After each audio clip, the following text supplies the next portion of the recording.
స్తోత్రం. ఆదివారం ఉదయకాలం ఆరాధన. ఈరోజు మనం దేవుడిచ్చిన వార్తను ధ్యానించుకోవడం దేవుడు నామానికి మహిమ కలుగాక. దేవకృపలో మరి అందరూ కూడా దేవుడు నా మహిమార్గంగా వచ్చి ఉన్నారు. అందరి స్తోత్రములు. ఇంకా రావాల్సిన అనేకులు సాయంకాలం వస్తున్నారు అనుకుంటా. మరి వాతావరణం బట్టాం ఇప్పుడే వర్షాకాలానికే ఇంట్లో నిద్రపోతుంటే ఇంకా వచ్చే శీతాకాలానికి విసిగిపోతారేమో. దేని కాలంలో దేవుడు ఇచ్చాడు, అన్ని కాలంలో కూడా దేవుడిని ఆరాధించాలి. అది నిజమైన భక్తి. మనకు అనుకూలమైన భక్తి చేయకూడదు. దేవుడికి ఇష్టకరంగా మన భక్తి మనం చేయాలి. సరే, ఈరోజు ధ్యాన వాక్యంలో ప్రత్యేక వాక్యం ధ్యానించుకుందాం. నిర్గమాకాండము 6వ అధ్యాయము 6 నుంచి 9 వరకు నుంచి ఉంటారు కదండి. నిర్గమాకాండము 6వ అధ్యాయము 6 నుంచి 9 వరకు. నేనే యెహోవాను. నేను ఐగుప్తులు మోయించు బరువుల క్రింద నుండి మిమ్మల్ని వెలుపలకు రప్పించి వారి దాస్యంలో మిమ్మల్ని విడిపించి నా బాహువు చాపి గొప్ప తీర్పు తీర్చి మిమ్మల్ని విడిపించి మిమ్మల్ని నాకు ప్రజలుగా చేర్చుకుని నీకు దేవుడినై ఉందును. అప్పుడు ఐగుప్తుల బరువు క్రింద నుండి మిమ్మల్ని వెలుపకు రప్పించిన మీ దేవుడైన యెహోవా నేనే అని మీరు తెలుసుకొందురు. నేను అబ్రహాము, ఇస్సాకు, యాకోబులు ఇచ్చిన చెయ్యెత్తి ప్రమాణం చేసిన దేశంలోనికి మిమ్మల్ని రప్పించి దాన్ని మీకు స్వాస్థ్యంగా ఇచ్చాను. నేను యెహోవా అని చెప్పమనగా మోషే ఇశ్రాయేలుతో అలాగూ చెప్పాను. అయితే వారు మనోవ్యాధులను బట్టి కఠిన దాస్యాన్ని బట్టి మోషే మాట విననైనది. హల్లెలూయా. మిక్కిలిగా ప్రేమించే మా ప్రియ పరలోకపు తండ్రి, మీ కొందరు స్తోత్రాలు చెల్లించుకున్నాం.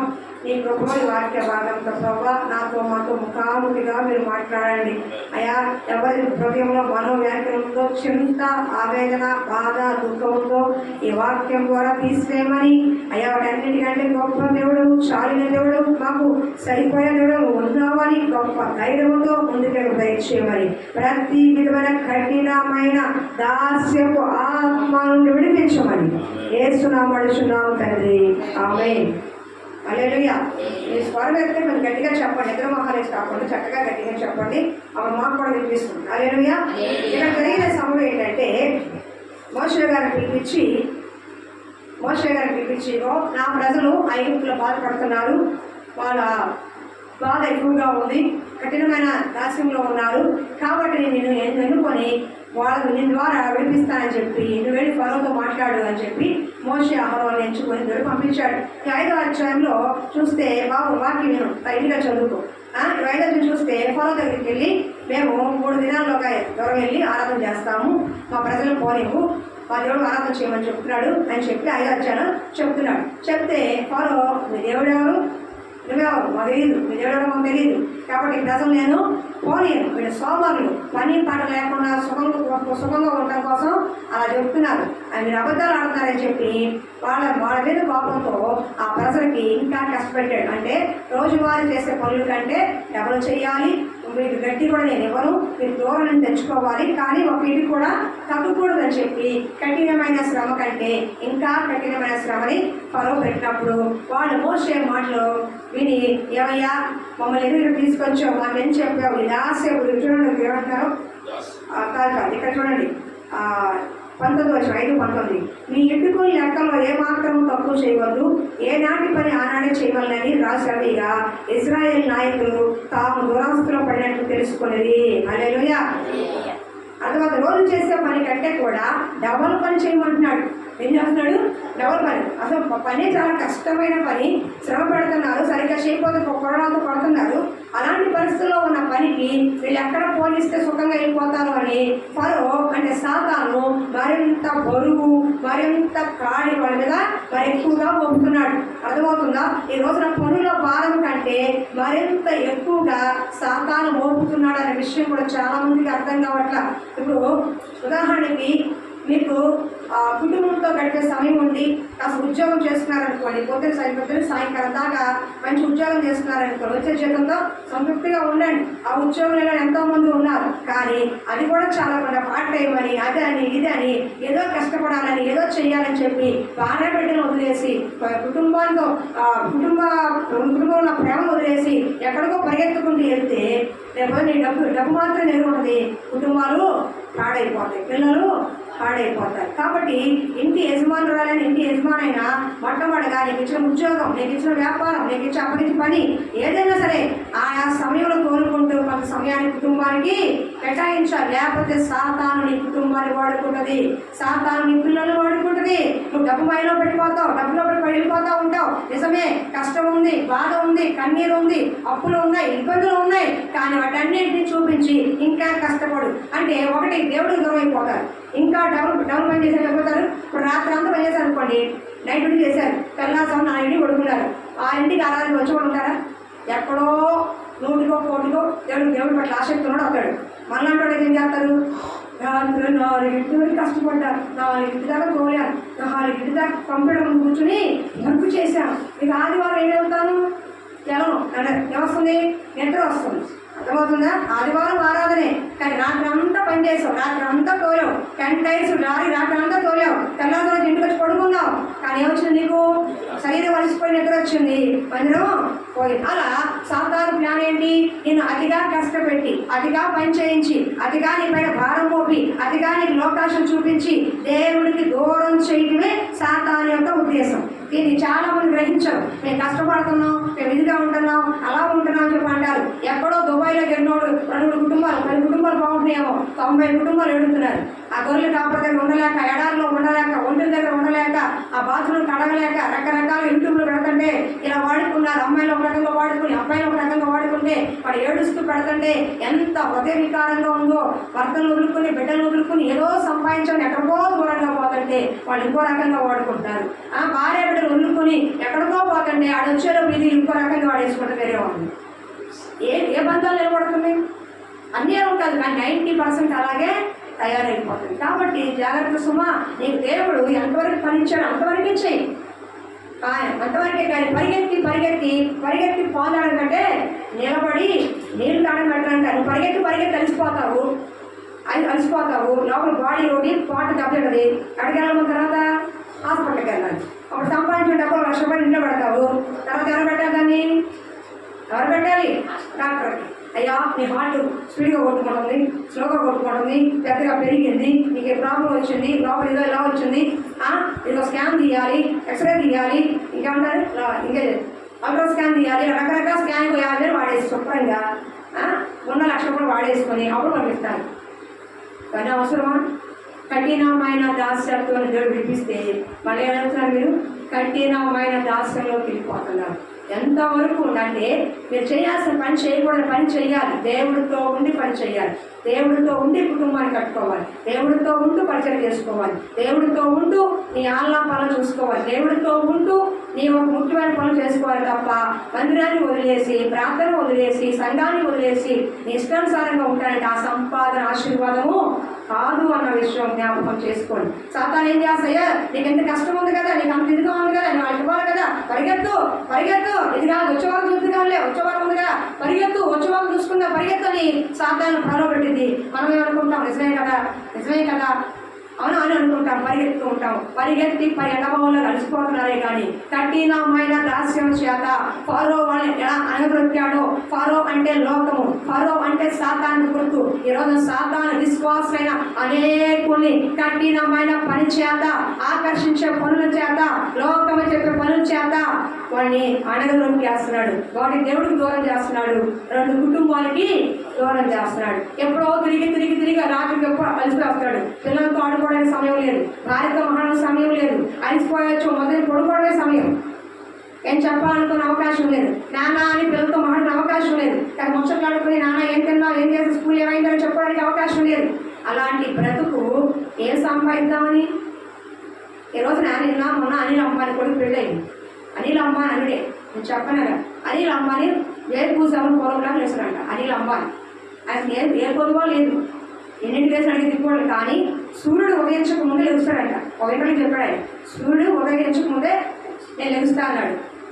కొన్ని లక్షల కోట్లు ఉన్నవాడే 4 o'clock లేస్తే తెల్లారే తప్పులతో దగ్గరగా మనం ఇంకెప్పుడు లేగాలి? క్రైస్తవ విశ్వాసులారా, అది అర్థమవుతుందా? ఇక్కడ మనకే కాదండి, బయట అందరి గురించి చెప్తున్నా. మాకేం చెప్తారు వచ్చి, అమ్మ మాకు బాధలు ఉన్నాయమ్మా, కష్టం, నాకే కదా ఏ సేవలైనా బాధలు ఉన్నాయమ్మా, కష్టం ఉందమ్మా, అప్పులు ఉన్నాయమ్మా, పిల్లలు మాట్లాడలేదమ్మా, ఇలా ఉన్నాడమ్మా, భర్త తాగుతున్నాడమ్మా, నాకు అనారోగ్యం ఉందమ్మా, మా అమ్మకి ఇలా ఉందమ్మా, సినిమా కష్టాలని మనకు చెప్తాయి. సరే ఉంది తప్ప, నాకు ఉంటే నీకు ఉండే కష్టం. కానీ ఆ కష్టాలు ఎవరిని ఆశ్రయించాలి? దేవుణ్ణి ఆశ్రయించాలి. అవునా కదా? అది మర్చిపోతారు. ఇక్కడ అన్యుడు అన్ని లక్షల కోట్లు పెళ్లి చేశాడు, అంత పిల్లలతో ఎంచుతాడంట. అంటే అన్ని కోట్లు సంగతి ఏం చేసి రాత్రి పగలు కష్టపడ్డాడు. భార్య కష్టపడింది, పిల్లలు కష్టపడ్డాడు, అతను కష్టపడ్డాడు. కానీ అతని ఫ్యామిలీకి ఇంపార్టెంట్ ఇస్తాడు. భార్యకైనా బిడ్డలకైనా అనిల్ అంబానీ ఇంపార్టెంట్ ఇస్తాడంట. నీకు అర్థమవుతుందంటే బిజినెస్ టైమే ఫ్యామిలీ టైము. ఫ్యామిలీ చక్క భార్య హ్యాపీగా సరదాగా అవుతాడు. మరి డబ్బులు ఉన్నాయని కాదు, చాలా మంది కూడా ప్లానింగ్ ఏం చేయాలో చేసుకుంటే వెళ్ళాలి. దీంట్లో దాంట్లో పెడితే సుఖ సంతోషాలు పోయి, చికాకులు పకాకులు ఎక్కువైపోయి, బరువులు పోయలేక అలసిపోయి, సంతోషాలు కరువైపోయి, సమాధానాలు కరువైపోయి, గొడవలు జగడాలు మిగిలిపోతాయి. కుటుంబం ఏం పొందుకున్నాం? అంటే అతిగా పరిగెత్తి అతిగా ఆయాసం ఏం పొందుకున్నావు? సంతోషం కలుగుతుందా? సమాధానం కలుగుతుందా? అమ్మయ్య నీ మొహంలో చిరునవ్వు కలుగుతుందా? అలాంటి సంపాదన ఉంటే అంత ఉడితే అంత. ఎలా ఉండాలి? భాగ్యము సంపాదించుకునే సామర్థ్యము నేను ఇస్తానని దేవుడు చెప్పాడు. ద్వితీయోపదేశకాండలో మీకు భాగ్యము సంపాదించుకునే సామర్థ్యం ఇచ్చేవాడు నేనే. ఎంత సంపాదించాలో, ఎంతవరకు సంపాదించాలో, ఏది కొనాలో, ఏ ఇల్లు ఏ పొలం కొనాలో దేవుడు చెప్తాడు నీకు. కంగారు ఎందుకు? దేవుడు వదిలేసి పరిగెత్తితే మిగిలేదు శూన్యమే. దేవుడితో ఉంటే నువ్వు హీరో, దేవుడు లేకపోతే నువ్వు జీరో. అవునా? ఈ రోజున ఇప్పుడు ఇది ఉపద్రవం చెప్పాను, అసలైన దానికి వెళ్తున్నాం. ఇక్కడ ఏం చేశారు? కఠినమైన ధ్యాసంలో ఉన్నప్పుడు ఏమంటున్నారంట? బాధపడ్డారు. అప్పుడు మోషేకి ఏం చెప్పాడు దేవుడు? అయ్యా నేను అబ్రహాము దేవుడు, ఇస్సాకు దేవుడును. ఇంకా చూడండి, వాళ్ళు ఇంకా ఐగుప్తులోంచి బయటికి రాలా, కానీ ఐగుప్తులోంచి బయటికి రప్పించి శత్రువు చేత విడిపించి కానాను దేశానికి తీసుకెళ్తారని ముందుగానే వాళ్ళకి ఓడిపోతున్న వాళ్ళ జీవితాల్లో విజయాన్ని ప్రకటించిన దేవుడు ఏం చెప్తాడు? మీకు అర్థమవుతుంది చూడండి అన్నమాట. మీకు అర్థమైతే చెప్తాను. 6వ అధ్యాయము 6వ వచనం. నేనే యెహోవాను, నేను ఐగుప్తును మోయించు బరువుల క్రింద నుండి మిమ్మల్ని వెలుగు రప్పించి వారి దాస్యంలో మిమ్మల్ని విడిపించి నా బాహువు చాపి గొప్ప తీర్పు తీర్చి మిమ్మల్ని విడిపించి మిమ్మల్ని నాకు ప్రజలుగా చేర్చుకుని మీకు దేవుడై ఉందును. అప్పుడు ఐగుప్తులో బరువు క్రింద మిమ్మల్ని వెలుగు రప్పించిన మీ దేవుడు యెహోవా నేనేని మీరు తెలుసుకుందరు. హల్లెలూయా. అంటే ఏంటి? నేను మిమ్మల్ని విడిపిస్తాను. ఇక్కడ విడిపించిన ఐగుప్తు బానిసత్వంలో దాసులు నేను విడిపిస్తాను. విడిపి మాత్రమే కాదు, కానాను దేశంలో మిమ్మల్ని చేరుస్తాను. అబ్రహాముకి, ఇస్సాకు, యాకోబుకు ప్రమాణం చేసిన దేశాన్ని నేను తీసుకెళ్తానని ముందుగానే వాళ్ళకి విజయాన్ని ప్రకటిస్తున్నాడు దేవుడు. నువ్వు బాధల్లో ఉన్నావు, నువ్వు కష్టంలో ఉన్నావు, ఇబ్బందుల్లో ఉన్నావు, నువ్వు కన్నింటిలో ఉన్నావు, కానీ నీ పరిస్థితి తెలిసిన దేవుడు అని చెప్తున్న మాట ఇదిగో, నేను నిన్ను విడిపిస్తాను. ఏ దాస్యంలో ఉన్నావో, ఏ బాధలో ఉన్నావో, ఏ శ్రమలో పడుతున్నావో దాని నుంచి నేను నిన్ను విడిపించి నిన్ను నేను గొప్ప చేస్తాను. వాళ్ళ శ్రమలోనే ఉన్నారు, ఇంకా ఐగుప్తులోనే ఉన్నారు, ఇంకా బయటికి ఏమి రాలా. కానీ రాకముందే నేను రప్పిస్తాను అని దేవుడు మాట ఇస్తున్నాడే. రప్పించడం లేదా? కానీ వాళ్ళు ఏం చేశారు చూడండి. ఇదే మన అంశం 9వ వచనం. మోషే ఇశ్రాయేలుకు ఇలాగ చెప్పిను, అయితే వారు మనోవ్యాధులను బట్టి కఠిన దాస్యం బట్టి మోషే మాట వినరాయి. అంటే దేవుని యొక్క శక్తి సామర్థ్యాన్ని ఇశ్రాయేలు ప్రజలు గుర్తించట్లా. బాగుందండి, దేవుడు ఏం చెప్తున్నాడు? ఐగుప్తు బానిసత్వంలో నుండి నేను మిమ్మల్ని విడిపిస్తాను, కానాను తీసుకెళ్తాను, మీరు కఠిన శ్రమను తీసేస్తాను అని దేవుడు చెప్పినప్పుడు చెప్తుంటే వాళ్ళు మోషే మాట వినట్లేదు. ఉదాహరణకి కూర్చున్నారు, మీకు బాధలు ఉన్నాయి, అప్పులు ఉన్నాయి, ఇరుకులు ఉన్నాయి, ఇబ్బందులు ఉన్నాయి, కష్టం ఉంది, తెల్లాలేసి ఇంట్లో గొడవలు, పిల్లలతో భర్తతో చాలా గొడవలు జరుగుతున్నాయి. అయినప్పటికీ కూడా బలిపీఠంతో మాట వస్తుంది. ఏమని? ఇదిగో నేను మీ దేవుడను, మీ శ్రమ చూస్తున్నాను, మీ బాధ చూస్తున్నాను, మీ పడుతున్న ఇబ్బంది చూస్తున్నాను, మీకున్న కొదువులు కొడుకుని చూస్తున్నాను, నేను మిమ్మల్ని విడిపిస్తాను, నేను మిమ్మల్ని నడిపిస్తాను, నేను ఆ శ్రమ నుంచి తప్పిస్తాను చెప్పాడు అనుకోండి. మనకి ఎలా ఉంటుంది? ఆ ఇంటి మాట చూడండి, అదే మాటలు ఎలా ఉంటుంది మనకి? ఎలా ఆయన చెప్తానులేండి, ఆమె చెప్తులేండి, నా బావలు ఎవరు చెప్తుంది, నాకేమో అప్పుడు తెలుసా, మా ఇంట్లో అసలు ఎలా ఉందో తెలుస్తాడు. నా మాట మా ఆయన ఉండవు, మా పిల్లలు ఉండరు, అసలు నా మాట లెక్కే లేదు. ఆడితే అలాగే తింటాడు, తాగుతా భూమి మీదకి వెళ్తాడు. వీళ్ళు అలాగే చెప్తారు బాగుపడతారని. ఆడెప్పుడు బాగుపడాలి? వీళ్ళు ఇలాగే చెప్తారు తిరుగుతాయి అని, ఎప్పుడు తినాలి? వీళ్ళు అలాగే చెప్తారు నా బాధ పోతారు, ఎప్పుడు పోతాయి? నీకు అర్థమవుతుందా? బయట నుంచి సేవకుల ద్వారా దేవుని వాక్కు నీకు వస్తుంది. ఇదిగో లేయా శ్రమ నేను చూచి ఉన్నానని చెప్పిన దేవుడు, ఆఖరి చూసిన దేవుడు నిన్ను కూడా చూస్తున్నాడు. శ్రమలో ఉన్నావు, నువ్వు బాధల్లో ఉన్నావు, కష్టంలో ఉన్నావు, ఇబ్బందుల్లో ఉన్నావు, కన్నీటితో ఉన్నావు, దుఃఖముతో ఉన్నావు, అవమానంతో ఉన్నావు, నిందలతో ఉన్నావు. నీ ప్రతి పరిస్థితి దేవుడు ఎరిగిన దేవుడే. కానీ నీ పరిస్థితి దేవుడు చెప్తున్నాడు, నేను వాటన్నిటిలో నుంచి నిన్ను విడిపిస్తాను అని. కానీ ఇక్కడ మీరేం చేస్తున్నారు?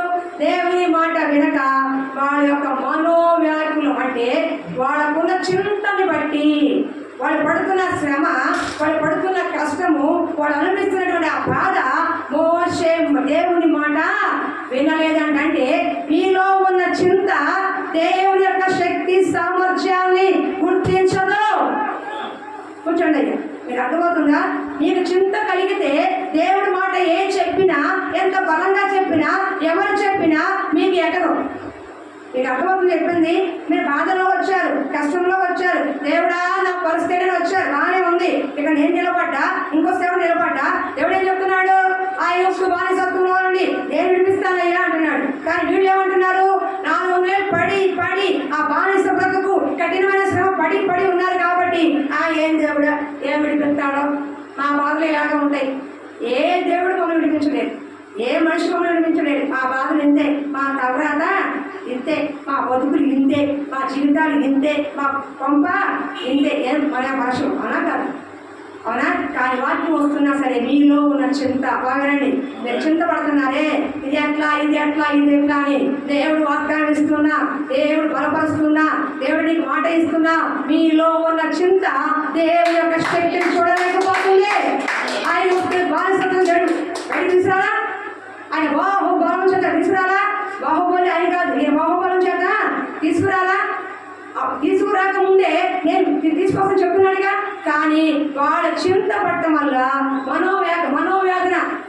మనోవేదన ఇది ఎప్పుడు తీరుతుంది, ఇది ఎప్పుడు ఇలా ఉంటుంది, ఎప్పుడు ఇలాగే వస్తుందా? బాబు చూడయ్యా, పైన చూడు, దయచేసి ఆయన చూడు, ఒకసారి చెప్పించుకోవద్దు, నేను వాక్యం చెప్తున్నా ప్లీజ్. నేను చూడు ఏం చెప్తున్నా? మనోవేదన చింత ఉన్నప్పుడు అండి దేవుని యొక్క వాగ్దానం మీకు కనపడదు, దేవుని యొక్క శక్తి సామర్థ్యం కనపడదు. నేను ఒక మాట చెప్తా, ఈరోజు బాధలు ఉన్నాయి, కానీ ఎంతకు ముందు కూడా బాధలు ఉన్నాయిగా, ఎంతకు ముందు కూడా ఎన్నో కష్టపడ్డారుగా. అప్పుడు దేవుడు చేయలేదా మీ కార్యము? ఆయన బాహుబలి విధించలేదా? ఎన్నో సాక్షులు మీకు చెప్పలేదా?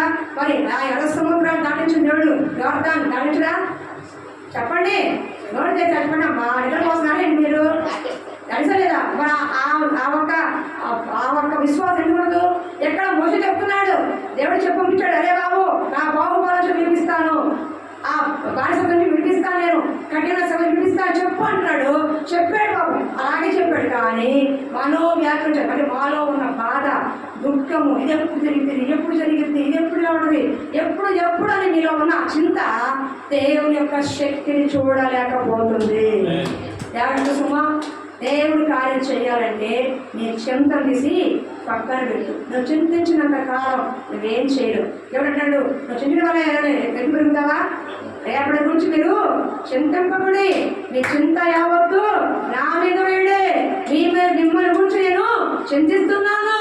మీకు ఎంత ఉందో తన ప్రజలైన వారి పట్ల, ఇజ్రాయేల్ పట్ల దేవుడు కూడా అంత చింత ఉంది. నా బిడ్డలు కఠినంగా బాధపడుతున్నారే, ఎప్పుడైనా వాళ్ళ బయటికి తీసుకొస్తానని బాధ ఆయనకి ఉంది, నీకు మాత్రమే కాదు. కానీ నువ్వు ఎప్పుడైతే నీ చింత ఉన్నప్పుడు, మనోవేదన ఉన్నప్పుడు, బాధ ఉన్నప్పుడు, దుఃఖం ఉన్నప్పుడు, ఏమీ చేయలేని పరిస్థితి ఉన్నప్పుడు నువ్వు చేయాల్సింది ఒకటే, ఆయన శక్తి సామర్థ్యం చూడటమే.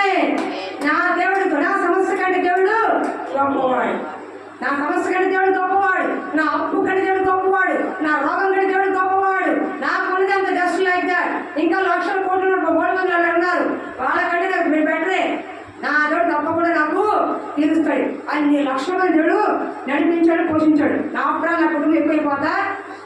అన్ని లక్షల మందికి తింటాకు ఆహారం ఇచ్చాడు, నీళ్ళు ఇచ్చాడు, సగల మేఘస్తంభంలాగా రాత్రి అగ్నిస్తంభంలో కాచుకున్నాడు.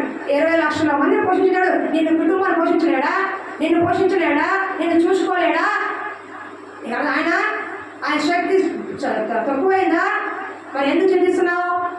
ఎందుకంటే నీకు చింత తప్ప, అంటే నీకు సమస్య తప్ప దేవుడు కనిపించట్లా. అర్థమవుతుందా? నీ చింత యావత్తు ఆయన వెళ్ళి. చూడండి 1 Peter 5:7.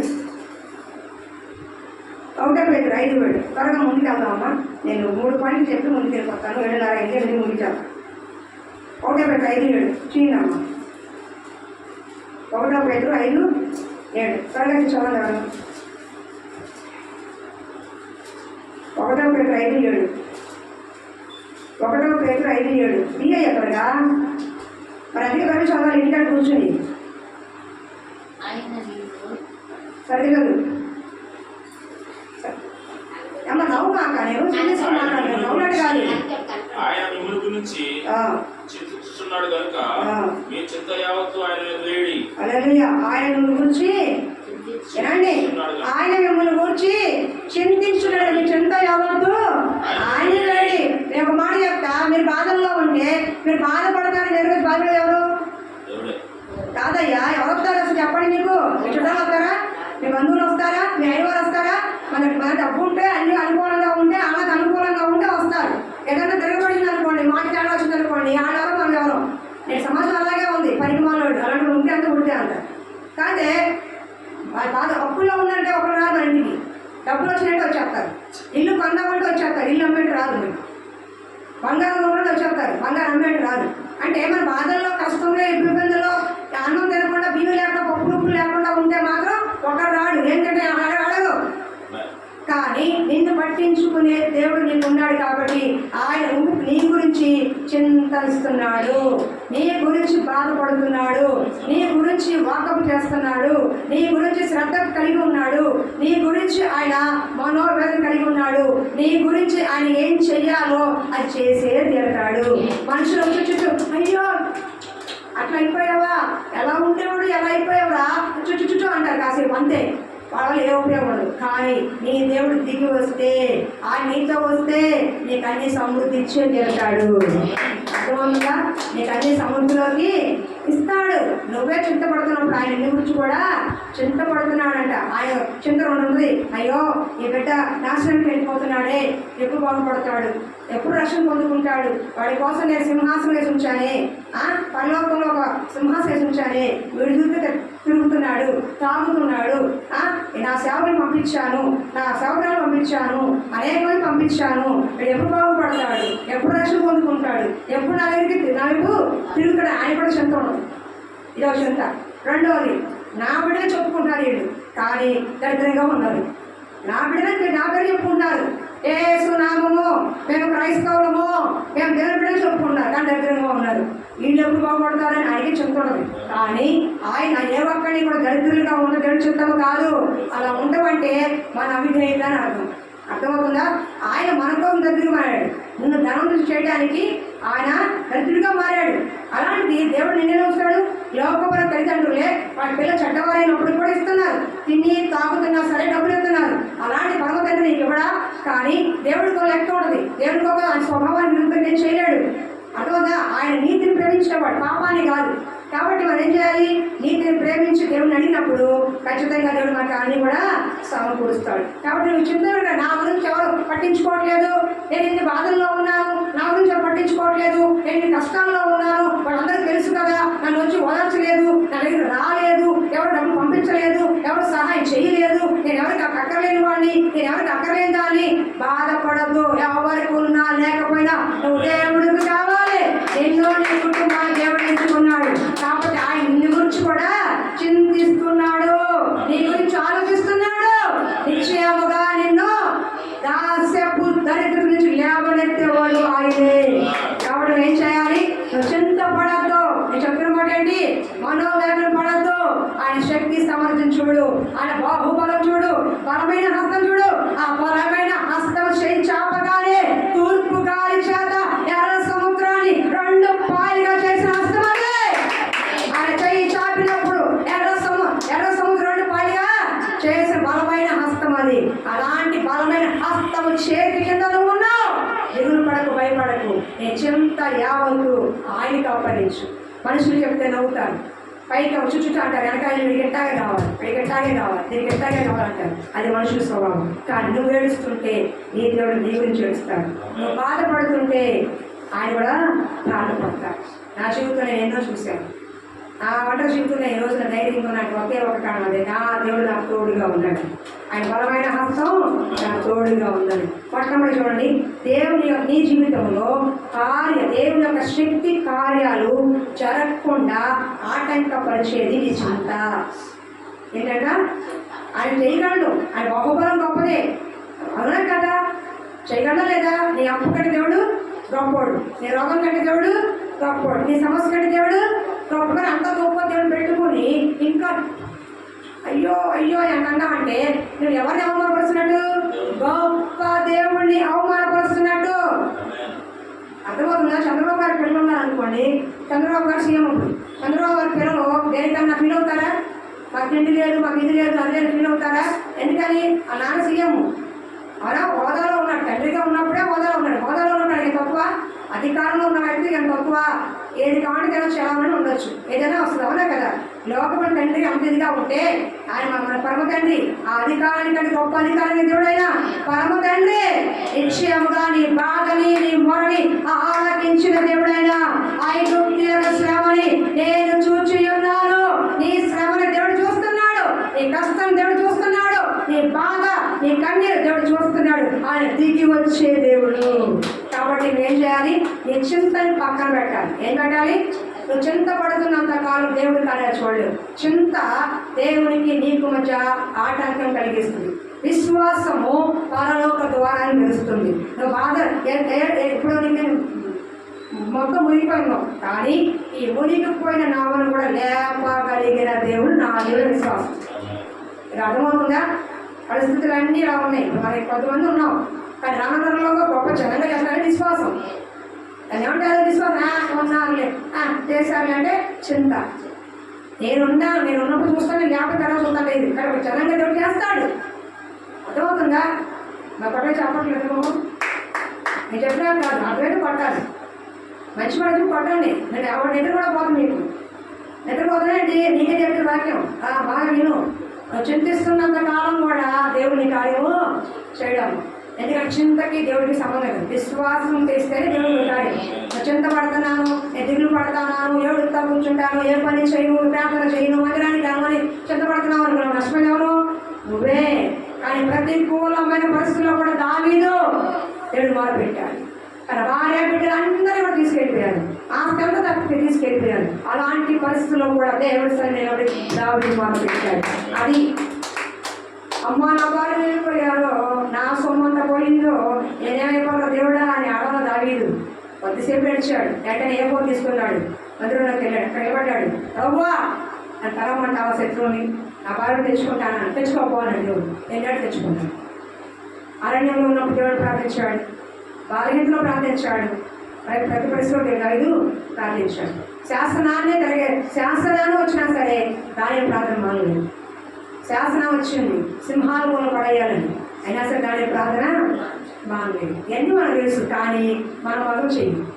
మన వాక్యాలు బాగా జరుగుతాయి, కానీ మన దగ్గర వస్తే వాటికి మాత్రం ఆ విశ్వాసం పనిచేయదు. పక్కన వాళ్ళకే విశ్వాసం, అందరికీ విశ్వాసం ఉండదు.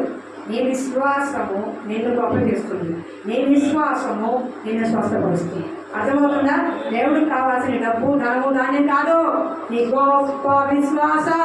గొప్ప దేవుడిని ఆరాధిస్తున్నావే, అటువంటి గొప్ప విశ్వాసం కలిగి ఉన్నప్పుడు నీ సమస్య నుంచి దేవుడు పిలిపిస్తాడు. హల్లెలూయా, హల్లెలూయా. అర్థమవుతుందా? ఇప్పుడు చెప్పండి, సమస్య కంటే దేవుడు వాయిస్ రావాలమ్మా, గట్టి రావాలి. ఈ సమస్య కంటే దేవుడు అలాగే గొప్పవాడు. ఏమయ్యా నిద్రపోతుందండి? మరి చెప్పు, అలా చెప్పండి. గొప్పవాడు. నిద్రపోకండమ్మా, పొద్దున్నే వద్ద వర్షం నిద్రపోతుంది. సరే, గొప్పవాడు. నీ చింత కంటే అవునా, నీ సమస్య, నీ అప్పు కంటే, నీ రోగం కంటే, నీ ఫ్యామిలీ కుటుంబం కంటే, నీ చేసే పనుల కంటే, అవునా కదా? గొప్ప దేవుడవని శక్తి సంపన్నుడవని కమతి నేను నిన్ను గాను వాడేదా, రాజుల రాజు అని రక్షణని నీకు నేను కొనియాడేదా. హల్లెలూయా నా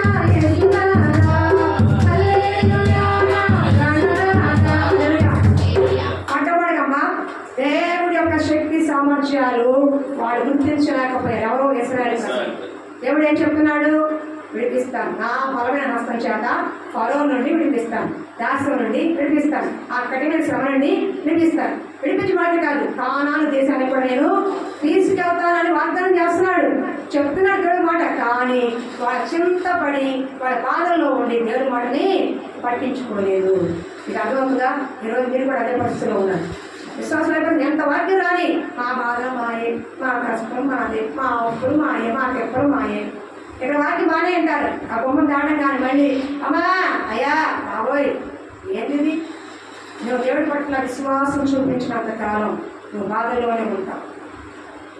తర్వాత దేవుడికి మహాత్ముడు నీ చింత యావత్తు ఆయన మీద.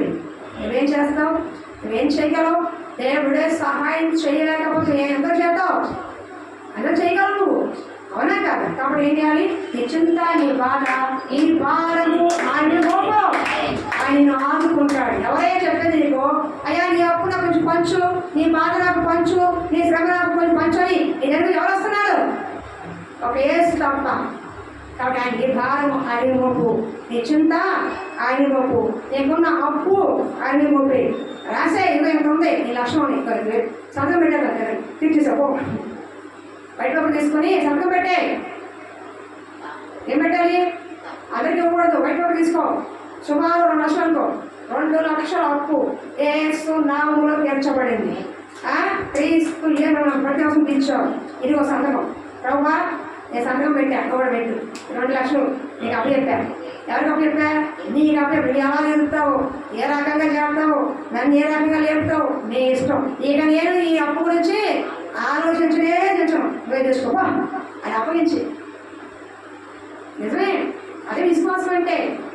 నీ ద్వారా తెలియదు, మనుషుల ద్వారా తెలియదు. కానీ మూటేం పడేనాడు. నీ ఉద్యోగాలు చెప్తాడేమో, నీ వ్యాపారం గురించి చేస్తాడేమో, నీ చేతి ప్రయాసం ఆశిస్తాడేమో, లేదా మీ అయిన వాళ్ళు బంధువులు ఎవరో కనికరించుతారేమో, కష్టాల్లో ఉన్న లక్ష్యం తీసుకొని ఇస్తారేమో. మీగా తెలియదు. దేవుడి ఏమైనా చూడాలి గర్భమందు ఎముకలు ఏ రీతిగా ఎదుగునది, గాలి ఏ క్రమం వచ్చినది ఎలాగ ఎరగదో అలాగే దేవుడు చేసే సమస్త కార్యాలు ఎరగవో కానీ జరుగుతాయి. పండంటి బిడ్డ బయటకు వచ్చి జరుగుతుంది, అలాగే నీ కార్యం కూడా జరుగుతుంది. గుడ్డి నమ్మకం అంటే ఎవరు వస్తారు, ఏం చేస్తారో నీ కోసం దిగి వచ్చే దేవుడైనా ఇశ్రాయేలు శ్రమని చూచి నేను దిగి వచ్చాను అన్నాడు దేవుడు. నీ విశ్వాసం తాగలయ్యా. నేను మిమ్మల్ని మేము కాదు చాలా చూస్తాను, ఎంత ప్రార్థనాపరులో, కానీ నమ్మకం వచ్చేప్పటికీ అసలు సొంతం ఒడికిపోతానేంటో. సమస్య కంటే దేవుడు గొప్పవాడని నువ్వు ఫేత్ అయినప్పుడు నిత్యంగా కార్యాలు చూస్తావు. నువ్వు దేవుడి కార్యాలు చూడాలంటే ఆయన శక్తి, ఆయన బాహుబలిని చూడాలి. నీకు అర్థమవుతుందా? నీ బలం నీ శక్తి సరిపోదండి.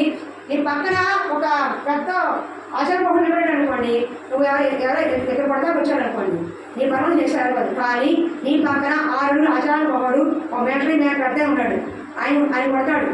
వస్తాడు ఎవరన్నా? ఆ మనుషులు వస్తారా? అమ్మో ఈ పక్కన పెద్దవాడు ఉన్నాడు, బలవంతుడు ఉన్నాడు, వస్తాడా? ఈ పక్కన ఎమ్మెల్యే ఉన్నాడు, మనకెందుకు వస్తాడు ఎవరన్నా? మరి లోకం మనుషులకి అంత ఉంటే నీ పక్కన నిలబడేదే దేవుడే. ఇక్కడే నిన్ను కొట్టేదేవడయ్యా, నేను కట్టేది ఎవరు? ఆ విశ్వాసం నీకు లేకపోతే ఎట్లాగా?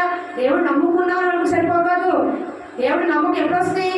అన్ని బాగున్నప్పుడు నమ్ముకోవడం కాదు, వాళ్ళు కూడా చేస్తారు, కాకంగా ఎల్లుడు చేస్తారు. నీ పని ఏంటి? విశ్వాసం ఏ గొప్ప? ప్రతికూల పరిస్థితిలో తినడానికి గింజ లేకపోయినా బస్తా బియ్యం నా దేవుడు ఇవ్వగలనే విశ్వాసం. రూపాయి జేబులో లేకపోయినా దేవుడు రేపొద్దు నాకు మనం పోషిస్తాడని విశ్వాసం. అర్థమవుతుందా? ఏమీ లేని పరిస్థితి చూపించేది విశ్వాసం అంటారు. అన్ని 1000 రూపాయలు జేబులో పెట్టుకుని విశ్వాసం కాదు. రూపాయి కూడా జేబులో లేకపోయినా నిశ్చయంగా రేపటికి నా జేబు నిండుతుందని చెప్పి విశ్వాసం. అలాంటి విశ్వాసాన్ని పెట్టుకోవచ్చు. డబ్బుల కోసం చెప్పట్లా. మీ ఎవరికో విశ్వాసం అండి, నేను శోధించబడిన పిమ్మట సువర్ణమాలే మారుతానని ఎలా చెప్తాడు? దేవుడి పట్ల విశ్వాసం, తన భక్తి పట్ల నమ్మకం. మరి మీకు మీ చింత మిమ్మల్ని తినేస్తుంది. అసూయ మనిషి తెలుసుకో, మీ మనోవ్యాధి మందు లేదంట. అన్ని వేళ మందు లేదు, మనోవ్యాధికి మందు లేదు. అలాంటిది దేవుడు కూడా ఏం చేయలేడమ్మా. ఎందుకంటే సార్ దేవుడు ప్రార్థన చేస్తున్నావు కానీ దేవుడి పట్ల విశ్వాసం చూపించట్లా, దేవుడు వాక్యాలు వింటున్నావు దేవుడి పట్ల విశ్వాసం చూపించట్లా, దేవుడు దుఃఖపడతాడు. ఇప్పుడు మీరు నెప్పే అన్నాడు, నాన్న అని నేను అమ్మలేదు అనుకో, ఎలా ఉంది? నానే నానే పెడతాడు, నానే పెడతాడు, నానే అని నమ్మలేదు ఎంత చేస్తుంది. అప్పుడు తండ్రి మనకే బాధేస్తే పరమ తండ్రి అయినా తన దగ్గర ప్రార్థన చేస్తాను, మందిరానికి పోతాను, విశ్వాసం చేద్దాం, పని చెప్తూ ఉంటాం. మరి నీ దగ్గర విశ్వాసం ఏంటి? నీ దగ్గర సరికేది ఆ విశ్వాసం ఏంటి నీ దగ్గర? ఆ విశ్వాసం ఎప్పుడైతే చూపిస్తావో అప్పుడు నీకు వరకు దిగి వస్తాడు దేవుడు, దిగి వస్తాడు. ఆ చిన్నదైనా పెద్దదైనా అర్థమవుతుందా?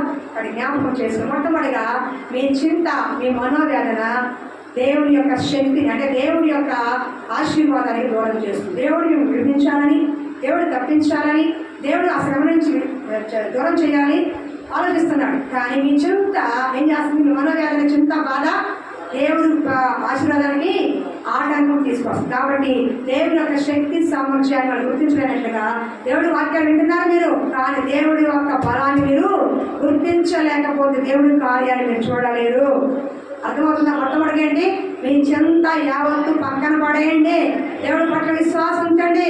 ఇంకా మనకి ఏంటండి, ఉదాహరణకి ప్రాణానికి వచ్చినండి, డాక్టర్ ఎవరో చేశారు, అంతా చేశారు, ఇంకా అయిపోయి పని అనుకున్నాను. ఏమనుకుంటాం మనం? నువ్వే దిక్కయ్యా. లాస్ట్లో బెడ్ మీద పడుతూ ఏమనుకుంటాం? కనీసం డాక్టర్ వదిలేశారు, మా ఊళ్ళు వదిలేశారు అన్నారు, కానీ ఇక నువ్వే ఉన్నావయ్యా, బతికించినా సచ్చినా నువ్వే దిక్కయ్యా, నువ్వే దిక్కయ్యా, నువ్వే దిక్కయ్యా అంటే స్వరం ఎలా అయిపోతుంది మనకి? జనబాబు లైన్ చూడండి, నిద్రపోమని పక్కరా నిద్రపోమాక. నిద్రపోలేదు అన్నామంటే ఇంకా నేను నైట్ తినపడేది వస్తాయి. కళ్ళు ఎరగబడుతుంది తెలియట్లేదా? కానీ ఎంత బాధలో ఎలా నిద్రపడతాయి నీకు? అప్పులు ఎక్కువ నిద్రపోతున్నాను వాళ్ళు. సరే ఏం చెప్తున్నా నేను? పేరు ఉన్న వాళ్ళకి, అప్పులు ఉన్న వాళ్ళకి నిద్ర బాగా వస్తాను. తల్లిండా పేరు ఉన్న వాళ్ళకి గోగి నిద్ర వస్తారంట, అప్పులు ఉన్న వాళ్ళకి కూడా శుభ్రం నిద్రపోతారంట. అదేంటో నాకు అర్థం కాదు. పేరు పడుతున్నాయేమో సామెత, అప్పులు ఉన్నవాడు పేరు ఉన్నవాడు నిద్ర పడుతుందని సామెత. నేను సామెత చెప్పాను అడిగారు. సరే ఏం చెప్తున్నా దేవుడి పట్ల అప్పుడు చివరి నిమిషంలో దేవుడి పట్ల బతికోడు లేదా? డాక్టర్ చదువు వేసిన ఇక సజీవులు ఎక్కడ బతికోడు లేదా? కళ సాక్ష్యాలు విందాం అంటే అందరూ వదిలేసిన దేవుడు చెయ్యి విడవాడు వదలడు. ఆ నమ్మకం లేకపోతే నీ భక్తి ఎందుకు? నాకేమన్నా నేను ఆడపిల్ల, నాకు వెనక ముందు ఎవరు లేదు, చెప్పుకోవడానికి ఎవరు లేదు, నేను ఒంటరి ఆడపిల్లని, ఒక అనాథని. ఇంకా చెప్పాలంటే అనాథని నన్ను దేవుడు పోషిస్తున్నాడు, అనాథని దేవుడు నన్ను రక్షిస్తున్నాడు, క్షేమాన్ని ఇస్తున్నాడు, 10 మంది ఉపయోగపడే స్థానాన్ని ఇచ్చాడు. మరి ఇంత ఫ్యామిలీ ఉండి, బలగాలు ఉండి, ఆస్తులు ఉండి, కుటుంబాలు ఉండి నాకు దేవుడు చేయడా? నా నమ్మకం ఏంటి? నాకు ఏదైనా దేవుడే, నా నమ్మకం అది. కష్టమే వచ్చినా, బాధ వచ్చినా, కన్నీరు వచ్చినా సంతోషం దేవుడే. మరి నీకెందుకు ఆ నమ్మకం రాదు? తాడు పొగరు నేను మాకే దేవుడు ఆధారం అయితే నీకెంత ఆధారమై ఉండాలి? నీ భార్య, బిడ్డలు, సంసారం ఉన్న నువ్వు ఎంత బాధలు పట్టుకోవాలి దేవుడి దగ్గర? అయ్యా నేను లేకపోతే పరిస్థితి, నేను లేకపోతే తర్వాత ఇంకో సేవలు ఉంటాడు, కానీ మీకు అట్లా కాదుగా. అఫ్కోర్స్ ఉంటే తర్వాత ఏదైనా అయింది అనుకోండి, ఎంత బాధ నాకైతే. నా బిడ్డ, నా భార్య బిడ్డ పరిస్థితి ఏంటి, నా బిడ్డల పరిస్థితి ఏంటి, వాళ్ళ భవిష్యత్తు నాకు బాధ రాదా? వస్తున్నారు కదా. అప్పుడు ఏం చేయాలి మీరు? ఆ చింత పక్కన పెట్టి నీతి మంతులను దేవుడు వదిలిపెట్టడు, వదలదా నమ్మకం కలిగి ఉండాలి.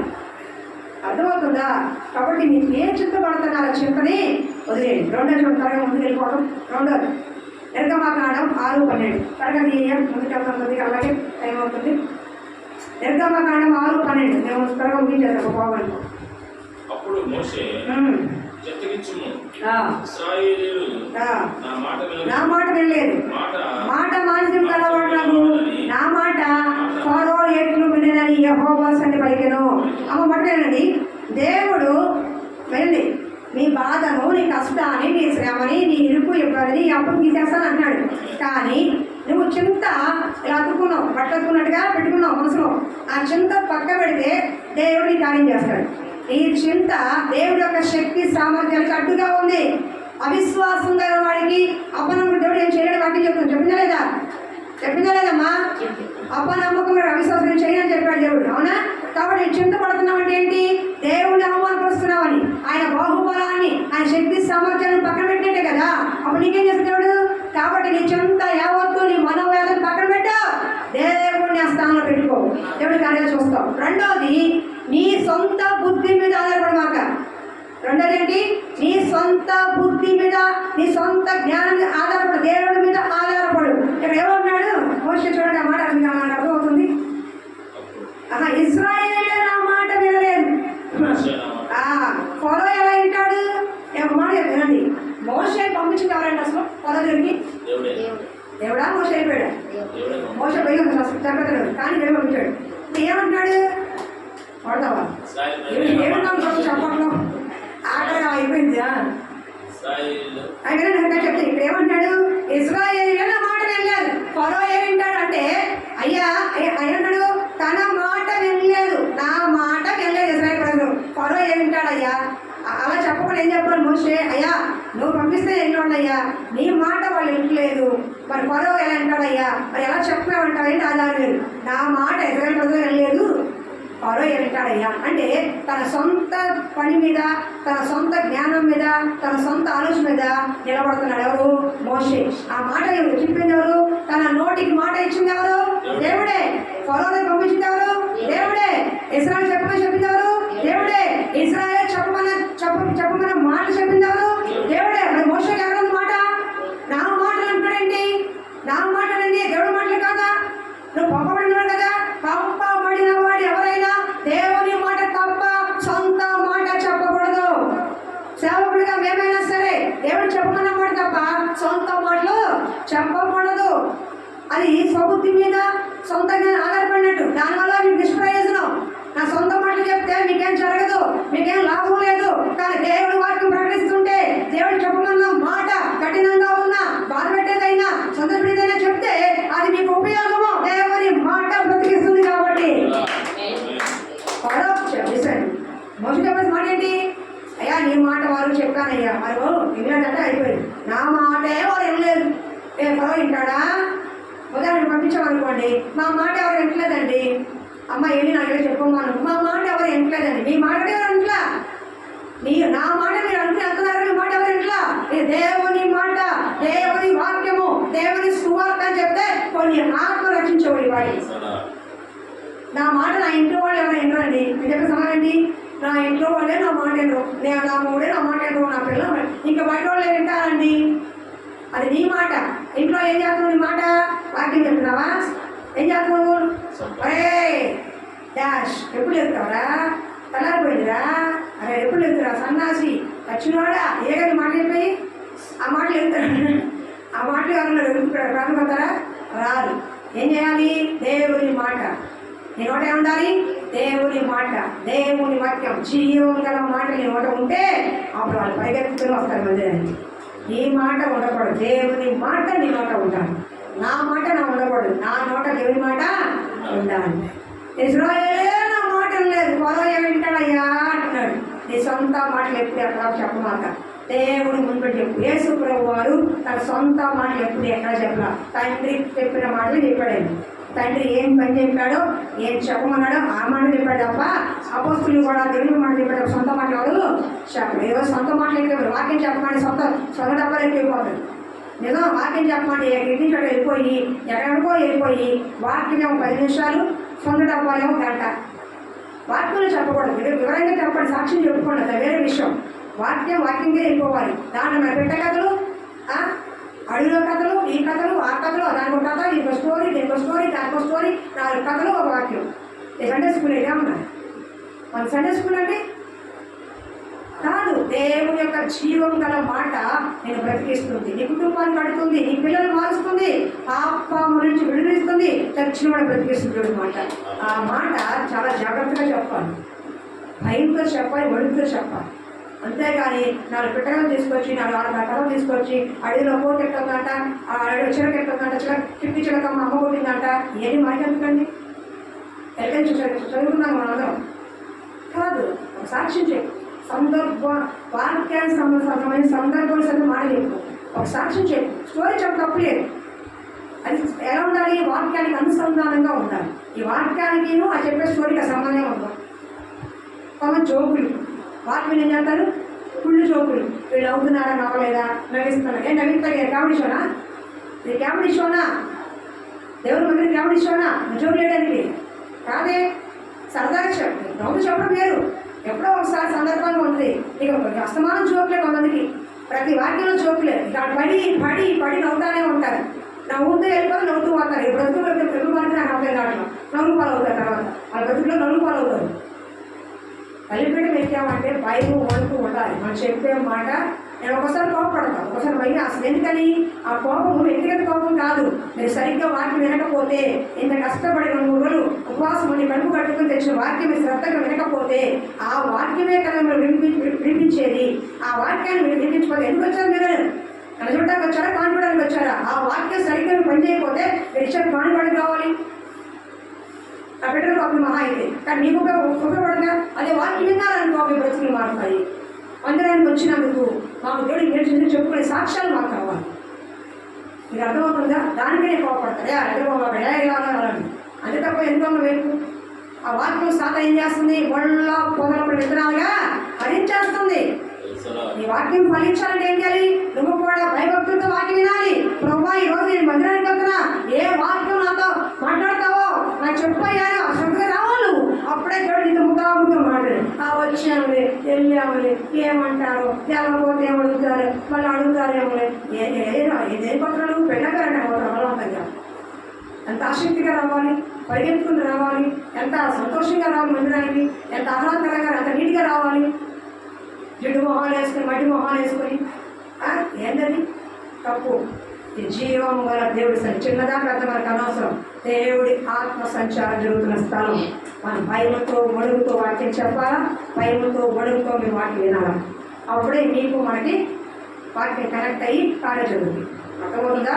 దేవుని మాట, నా మాట అన్నాడు. నీ మాట చల్లదు. ఏంటో చెబుతుందేమో, నీ మాటగా చెప్పామంటే చల్లదు.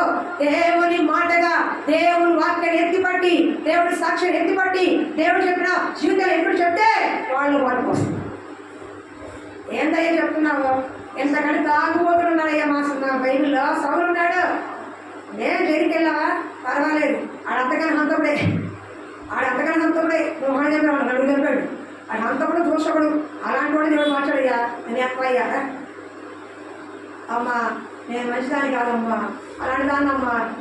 సమరస్త్రీ 5 ఉంది, మార్చాడు. రా రా అదేంటిరా అమ్మా, నాకు రావు అమ్మా, నేను రాలేనమ్మా. బలవచ్చాడు దేవుడు. కూర్చోవచ్చు మందిరానికి వచ్చింది. ఎప్పుడన్నా చెప్తారు ఇవన్నీ, ఎప్పుడు చెప్తారు? గొర్రె గొర్రె కనాలంట. నేను ఎంతవరకు అంటాము? ఆ చెప్పే మాటలు లేకే ఆత్మ రాకుండా పోతుంది. నీకు అర్థమవుతుందా? నీ మాటకు రాకూడదు. ఆయన ఇంటికి రావడం చెప్పుకో, ఆయన మందిరానికి రావాలని దేవుని మాట అయి ఉండాలి. ఆ వ్యక్తి మార్చడానికి దేవుని మాట అయి ఉండాలి. నీ బిడ్డలు మార్చడానికి దేవుని మాట అయి ఉండాలి. నీ నోట దేవుని మాట అయి ఉండాలి. అప్పుడే దేవుడు కార్యం చేస్తాడు. నీ సొంత మాట చెప్పావా, దేవుడికి నీకు అడ్డుగా ఉంటుంది. దేవుడి యొక్క శక్తి సామర్థ్యం నీకు చెప్పేది. అర్థమవుతుందా? ఫస్ట్ నీ చింత దేవుడి యొక్క శక్తిని గుర్తించడం చేస్తుంది. రెండోది నీ స్వనీతి, నీ సొంత మాటలు దేవుడి శక్తి సామర్థ్యాన్ని చూడకుండా చేస్తుంది. మూడో శక్తిని గురించి చేస్తున్నాను. 5 నిమిషాలు టైం ఉంది, ముందుకు వెళ్ళిపోదాము. హల్లెలూయా చెప్పండి. మూడోది 6:12 చదవమ్మా. 6:12 త్వరగా, నేను 5 నిమిషాలు టైం ఉంది. 6:12 చదువుతాను. అప్పుడు మోషే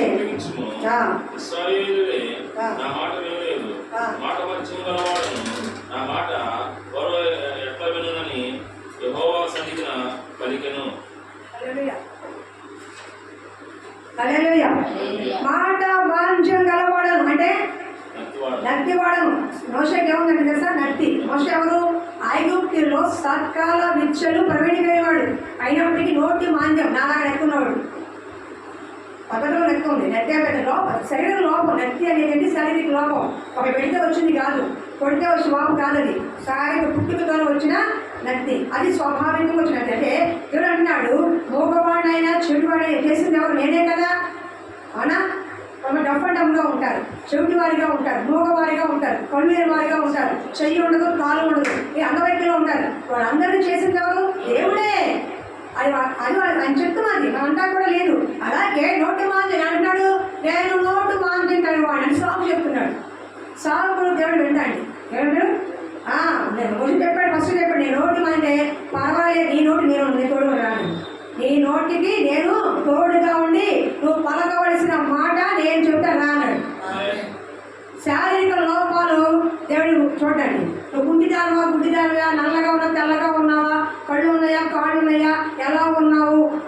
చూడు. శారీరక లోపాలు చూసి దేవుడు నేను ఎంచుకోడు. నువ్వు ఏ స్థితిలో ఉన్నా, మంచిగా ఉన్నా ఎన్నుకుంటాడు, కుంటిగా గుడిగా ఉన్నా ఎన్నుకుంటాడు, నల్లగా ఉన్నా తెల్లగా ఉన్నా పొట్టిగా ఉన్నా పొడుగ్గా ఉన్నా ఎన్నుకుంటాడు. ఎందుకంటే అపోస్తలుడైన పౌలు పొట్టివాడు, శరీరానికి బాగా బలహీనుడు, ఆయన ప్రపంచం వణికించాడు. అర్థమవుతుందా? దేవుడు ఎంచుకునేటప్పుడు నీ లోపాలు దేవుడు చూడటం. నేను చదువు రాదు, నేను అనుకోండి, నాకు మాట రాదు, నాకు జ్ఞానం లేదు అని చెప్పద్దు. దేవుడు ఒక వ్యక్తిని ఎంచుకొని పిలిస్తే సకాల గుణ సామర్థ్యం దేవుడు వేసాడు ఆ వ్యక్తికి. మోషే 7 సార్లు చెప్పాడు, కానీ ఎక్కడ చెప్పలా, రా అన్నాడు. మోషే ద్వారానే 5 ప్రజల్ని నడిపించాడు. మోషే ద్వారా అద్భుత కార్యాలు జరిగించాడు. చేసాడా లేదా? నోటు మాంది కావాలన్నాడు, కానీ వెళ్ళా. నెత్తివారైనా సరే దేవుడు ఉపయోగపడతారండి. అర్థమవుతుందా? నీ సాకులు గడపని దేవుడు పనిలో నీకు సాకులతో పని లేదు. అంటే నీ లోపాలతో పని లేదు. నీ హృదయం లోపం లేకుండా ఉంటే చాలు. హృదయం లేకుండకూడదు, ఆ గుళ్ళు పుస్తకాలు లేకుండా చాలు. నీకేమో శరీరం లోపంలో ఉన్నా, నెత్తిగా ఉన్నా, పొట్టిగా ఉన్నా, ఒకళ్ళు చూపు లేకపోయినా, గుడ్డివారు కూడా వాటాలు చెప్తున్నారు, డబ్బు చెప్తున్నారు, చలం వాడుకున్నాడు దేవుడు. అది ఆయన చెప్తాం. కాబట్టి నేను నోటి మాంజం కలగవాడిని అని చెప్పి దేవుడి దగ్గర సాగు చూపించి దేవుడి పైకి దూరం కామాట. దేవుడు కృపతో పిలిచినప్పుడు వెంటనే లోపడితే నీకు ఆశీర్వాదం. ఒక లోపడలేదనుకో కృపా వరాలు ఇచ్చిన దేవుడే నేను తీసేస్తాడు. దేవుడు ఇచ్చిన తలాంకు దేవుడే తీసేస్తాడు. ఆ రోజు నేను ఎంత ఏడ్చినా దేవుడు మళ్ళా నీకు ఎవరు కూడా ఇవ్వడు. అర్థమవుతుందా? నాకు అది లేదు, ఇది లేదు, చదువు లేదు. ఎంతమంది చదువు లేకుండా వాక్యాలు చెప్తున్నాను తెలీదా? అసలు చదువు లేని చదువుతున్నారు తెలీదా మీకు? అసలు ఏ క్లాస్ లేని కూడా ఎంతో మందికి బైబిల్ అని చెప్తున్నారు తెలీదా మీకు? మరి ఎందుకలా అంటావు? దేవుడు నేను పిలిచిపోయాడు. ఏ అర్హతలు పిలిచినాడు నీకు? లోపల ఏం కావాలి? చదువు సంజయ్ కావాలి, అనుచందాలు కావాలి, ప్రయారిటీ కావాలి, బ్యాక్గ్రౌండ్ కావాలి. కానీ ఏమీ లేకపోయినా నిన్నుగా వాడుకోవడానికి పిలిచినాడు దేవుడు. సాగు చెప్పమాక, సాగులు చెప్పమాక. నువ్వు ఉన్న బలంగా దేవుడికి ఉపయోగపడతా ఉండు. దేవుడే నేను మోషేని గొప్ప చేసినట్లుగా, యెహోషువని గొప్ప చేసినట్లుగా, ఎస్తేరుని గొప్ప చేసినట్లుగా నిన్ను నన్ను గొప్ప చేసినని ఆయన మాటికి ఉపయోగిస్తాను. లోపడితే చాలు. నేను పన్ను చేసుకో లేదా దేవుడు చెప్తే వదులుకుంటున్నా, అది నీ ఇష్టం. కానీ దేవుడు చెప్పిన ఏ పని అయినా సరే ఆ చిన్న పరిచర్యే, తుడిచే పరిచయం నీకు అప్పగించాడు, నమ్మి జాగ్రత్తగా చేసుకో. పాట పాడే పరిచయం నీకు అప్పగించాడు, జాగ్రత్తగా చేసుకో. ఇగో కానుక ఇచ్చాడు, జాగ్రత్తగా చేసుకో. వాక్యం చెప్తే అలా ఇచ్చాడు దేవుడు, జాగ్రత్తగా చేసుకో. దేవుడు నీకు ఏమి జాగ్రత్తగా చేసుకో. అంతే. గురించి మాట నాకు చేత కాదు, ఇలా రాదు, ఇలా చేయలేదు చెప్పవద్దు. నువ్వు ఏ స్థితిలో ఉన్నావో నీకంటే దేవుడు బాగా తెలుసు. నన్ను పిలిచినప్పుడు నేను ఎలా దేవుడు బాగా తెలుసు. కానీ నన్ను మార్చగల సామర్థ్యం ఎవరికి ఉంది? దేవుడికి ఉంది. కాబట్టి నేను సామర్థ్యించువాడు ఆయనే. కాబట్టి సాగులు చెప్పమాక. ఆయన లోపాలు చూసే దేవుడు కాదు, నిన్నుగా వాడుకునే దేవుడు. లోపాలు ఉన్న వాళ్ళంతా సరిచేసి వాడుకుని అపోస్తులుగా గొప్పవాళ్ళగా మార్చిన గొప్ప దేవుడు ఆయన. ఎందుకు వాడుకుంటాడు? ఆడదాన్నా, మగాన్నా, ఇదే ముసలిదాన్నా, నా చిన్నపిల్ల అనుకోవద్దు. దేవుడిని పట్ల చిత్తం కలిగి ఉంటే నిన్నుగా అన్నాన్ని వాడుకున్నాడు, పెద్ద వృద్ధాప్యాన్ని యవనస్త్రాలను వాడుకున్నాడు, పురుషులు స్త్రీలు వాడుకున్నాడు, ఆఖరికి ఇతరులను వాడుకున్నాడు. దేవుడు ఆయనకు అసాధ్యం అంటే ఏమీ లేదు. దేవుడు పనికి నీ పట్ల ఆయన శక్తి సామర్థ్యం అద్భుతంగా చేయాలనుకున్నప్పుడు నీ సాగు అడ్డు అండగా ఉండకూడదు. దేవుడు కార్యాలు చూడండి. అర్థమవుతుందా? 3 కార్యాలు చెప్పండి. మొట్టమొదటిగా దేవుడి యొక్క శక్తి సామర్థ్యం చూడాలంటే నీ చింత పక్కన పెట్టు. రెండవది నీ సొంత వ్యక్తిలో ఆలోచన పక్కన పెట్టు. మూడవది సాగులు పక్కన పెట్టు. అప్పుడు దేవుడు నిన్ను గొప్ప చేసి గొప్ప జనాలు వాడుకుంటాడు. మోషే కూడా నీ కూడా చూడండి. మోషే